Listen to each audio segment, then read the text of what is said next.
Dear student, question दिया है radius of the electron in ground state for hydrogen atom is a0, then radius of the electron in He plus ion in third excited state is a, then ratio a by a0 is, देखो ये जो a0 okay it is bore radius, ground state दिया है hydrogen atom के लिए।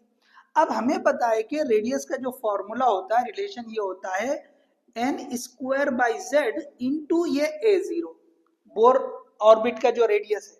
तो यहाँ पे n क्या है भाई, कौन से स्टेप, कौन सा नंबर, कौन से लेवल का जो है ऑर्बिट है। तो यहाँ पे ये जो नंबर रहेगा okay, so this is given as third excited state, so n क्या हो जाएगी 4 हो जाएगी okay, n is equal to 4 होगा, third excited state, ground state first second third, तो n इज इक्वल टू 4 और यहाँ पे z की वैल्यू क्या होगी 2 हो जाएगी, helium okay, it is having atomic number as 2. Now put this one.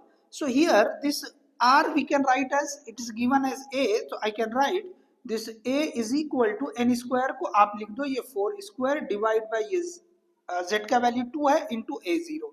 So you will get 16 by 2. Okay, 16 by 2. So you will get this A by A0. Okay, A by A0 is equal to 8. Okay, so sorry यहाँ पर just change करें, this is a0 by 8.